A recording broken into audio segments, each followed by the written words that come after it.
Ito na ngayon ang NSCR Malolos Station. Bahagi ito ng North-South Commuter Relay Project na isang 148-kilometer urban rail transit system na may layong pagkonek-konektahin ang tatlong rehiyon dito sa Luzon. Kapag natapos ang proyektong ito, posible na ang tuloy-tuloy na biyahe mula sa Clark, Pampanga hanggang sa Calamba, Laguna.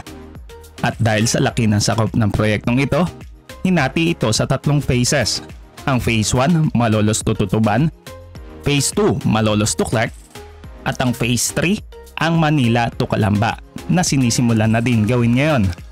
Sa vlog nating ito, silipin muna natin ang NSCR Phase 1 Contract Package number 2 na naigawad ng ating pamahalaan sa Sumitomo Mitsui Construction Company Limited.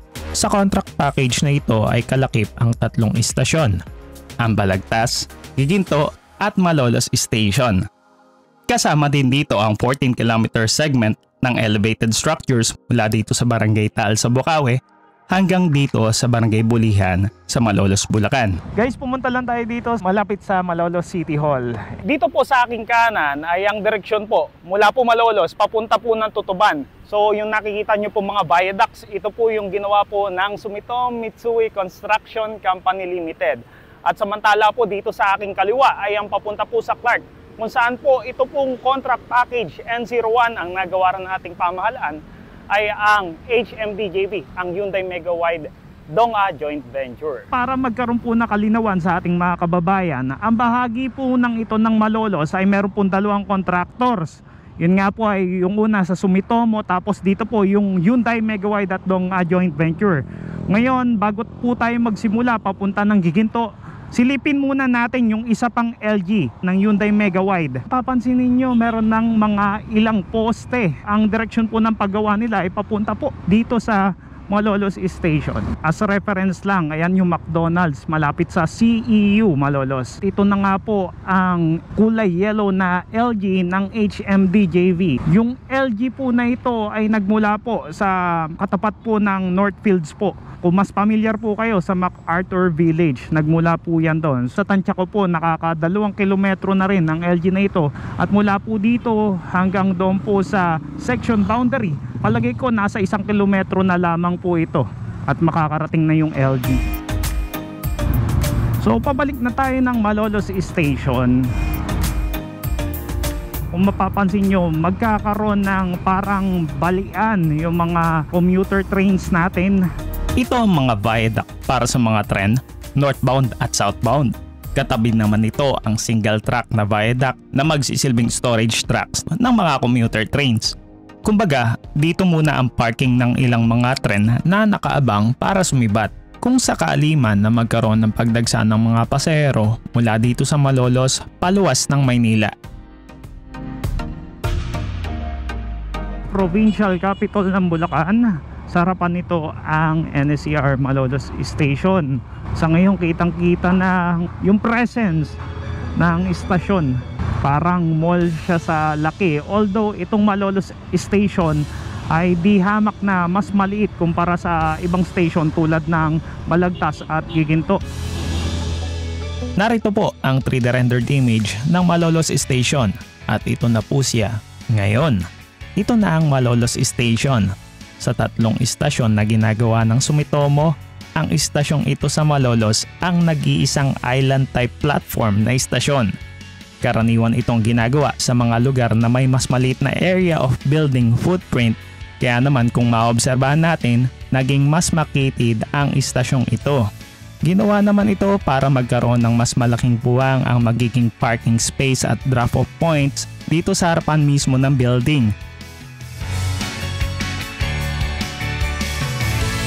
At kahit na bahagyang naging mas makitid ang Malolos Station, mananatili naman ang functionality nito katulad ng iba pang istasyon. Dito naman malapit sa crossing ng Malolos, nakatabi ang mga kulay puting roof trusses at sa ngayon ay nasa 30% na ng mga roof trusses na ito ang nakakabit na sa istasyon. Silipin naman natin ngayon ang Catmon Creek. Ito ngayon yung viaduct dito sa Catmon Creek. Ito yung huling cast in situ na ginawa ng Sumitomo. Makikita nyo wala siyang mga sugpungan, hindi kagaya nitong precast segmental na box girders. Ngayon naman pupunta na tayo dito sa LG na kulay blue. Ito yung Club Royal dito sa Malolos. Tapos nang gawin ang segment na ito. Narito na yung LG ng Sumitomo. Nasa 2 spans na lang ay magkokonekta na mga viaducts mula dito sa Malolos, Bulacan hanggang sa Giginto. So 2 spans na lang yan, oh. Nagpunta tayo ngayon dito malapit sa Pier 775 ang pagkakatanda ko rito at 776. So ito yung huling span na gagawin ng Sumitomo Mitsui Construction Company Limited. At pag nagawa nila ito, na-align, na-stress, at napagkabit-kabit, ay kuluyan ng magkakakonekta ang mga viaducts mula dito sa Malolos papunta ng Balagtas at Bukawi. Ang groundbreaking ceremony dito sa NSCR Phase 1 Contract Package No. 2 ay ginanap noong February 15, 2019. At pagkatapos ng 5 taon, ngayong February ng taong 2024, nandito na sila ngayon sa huling segment na kailangan nilang pagkabit-kabitin. Maaari natin sabihin ngayon na sila ang nakatugon sa target completion ng project. Ito ay 60 months o katumbas ng 5 taon. At kung isa sa alang-alang pa natin dito, ang nakaraang COVID-19 pandemic. Dito tayo ngayon malapit sa Robinson's Place, Malolos ulit. Nakakasurpresa itong poste. Ibig sabihin, bawat poste, ganito kalaki ang kanyang pundasyon. Sa simula pa lang, silang naobserbahan ko na habang ginagawa ang mga piero poste, sinusundan ito ng LG. At kasunod naman ng LG, ginagawa ang base molding na pagkakabitan naman ng mga parapet walls. Ang galing napaka-systematic talaga nila. Kaya di na nakakagulat na ang Balagtas to Malolos segment ang mauunang magdugsong-dugsong pagdating sa mga viaducts at pati na din sa paggawa ng NSCR stations. Mula dito sa Malolos, pumunta naman tayo sa bayan ng Giginto. Nandito na tayo sa Giginto, Bulacan. So ito yung LG na unang na-deploy ng Sumitomo. Yan yung nanggaling doon sa sabungan, nasa proseso na ng disassembly. Second week ng January, napagkabit nila itong segment na ito. 50 meter pa yung span dito, tapos pagdating doon ay 40 meters na lang.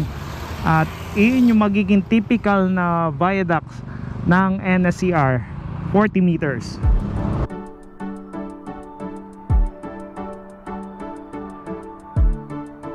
Nandito tayo sa MacArthur Highway.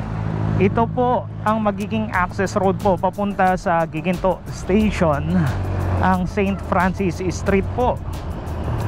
Nasa 200 to 250 meters makakarating po tayo dito sa napakatayog, pinakamalapad po sa contract package 02. Ito po yung Giginto Station.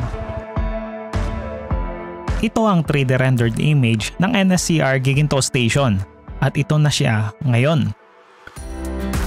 Ang bagong NSCR Giginto Station ay matatagpuan sa pagitan ng NLEX Tabang at MacArthur Highway. Kaiba sa naging pwesto ng lumang PNR Giginto na nasa Cruz, Poblacion, Giginto, Bulacan. 3 palapag din ang istasyong ito at may 2 platform. Kung obserbahan natin, naging mataas ito dahil kailangan nitong umibabaw sa Tabang Bridge na noon naman ay inibabawan ang lumang PNR line. Hindi lang naging mas mataas ang Giginto Station, hindi hamak na mas malapad din ito kumpara sa Balagtas at Malolos Station. Kaya naidisenyo ito na makakapasok ang mga sasakyan para makapag-drop off ng mga pasahero sa mismong ground level ng istasyong ito. Mula dito sa Giginto Station, pumunta naman tayo sa Balagtas. Pinuntahan ko naman itong gilid ng Balagtas Station. Ang nakakatuwa dito sa NSCR project kung ano po yung unang rendering na lumabas mula sa DOTR at sa JICA ADB. Siya rin pong katunayan na naitayo at wala pong naiba sa plano. Ito na ngayon ang NSCR Balagtas Station. Tulad ng sa Malolos, kasama din ito ang makasaysayang PNR Bigaali Station. Ito ang kauna-unahang natapos na istasyon pagdating sa structural works sa kabuuan ng NSCR line. At sinundan naman ito sa bayan ng Giginto.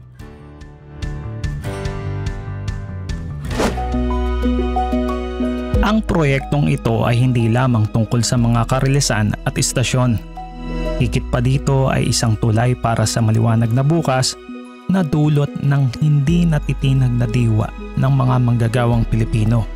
Sila ang mga silent heroes, ang backbone na magiging pagbabagong ito at ang mga kwento nila na dapat rin marinig. Sana'y alalahanin natin ang kanilang kontribusyon, hindi lang ngayon kundi sa susunod pang mga henerasyon.